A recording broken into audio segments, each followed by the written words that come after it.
he is vastly outnumbered. At the Paris Peace Conference, the victorious Allies dictate peace terms to Germany and Austro-Hungary. The Treaty of Versailles is signed on June 28, 1919. During the peace conference, Lloyd George argues that Great Britain should play a dominant role in the Middle East. He reminds the delegates that more than 1 million British soldiers are stationed there, and that 250,000 have died or been wounded there. French losses in the Middle East are far less, and the United States hasn't even fought there. One maxim of military doctrine has never changed.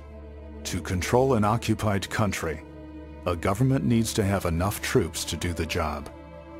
1 million British soldiers can get the job done in the Middle East and maintain order among the civilian populations. But those troops are about to disappear. Many have not been home since 1914, and their attitude is verging on mutiny. General Allenby understands the danger of disgruntled soldiers in foreign lands, and in the spring of 1919 convinces the War Office to bring the boys back home. To fill the void being left by the British, Lloyd George calls on another ally, Greece. In Athens, Prime Minister Eleutherios Venizelos is more than happy to oblige. His government has its eyes on Western Turkey anyway, with plans to make it part of Greece. Sending an army of occupation at London's request will only make the job easier. And the Greeks can also make sure the Italians in southern Turkey don't take more than they've been promised. Prince Faisal, the Arab representative to the Paris Peace Conference, finally agrees to exclude Palestine from a new Arab republic.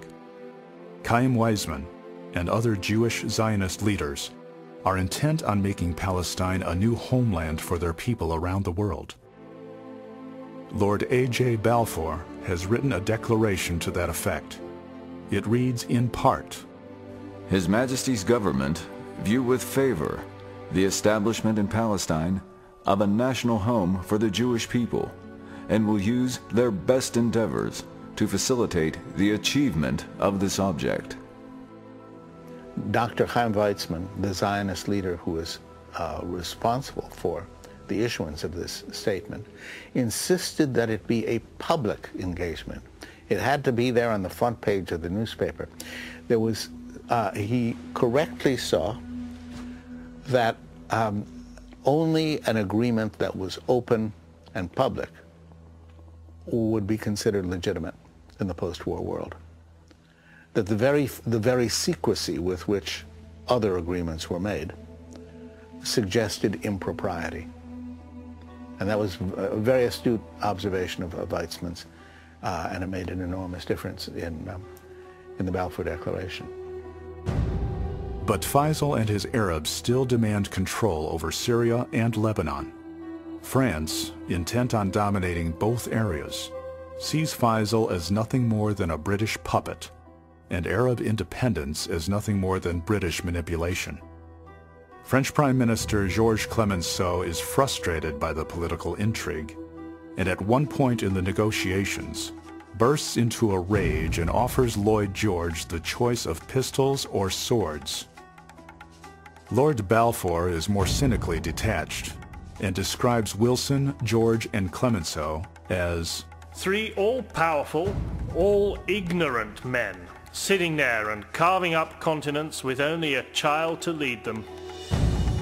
Lebanon becomes a battleground for French troops, Arab rebels, and British security forces. Arabs attack the French with frequent raids. British forces stop the French from retaliating. Small wonder that Clemenceau has challenged Lloyd George to a duel.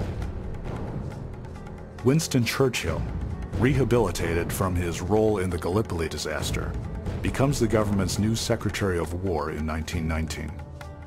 He warns Parliament not to disband its army too soon, lest the new peace cannot be enforced. Yet by 1920, the British Army in the Middle East has shrunk to about 300,000 men.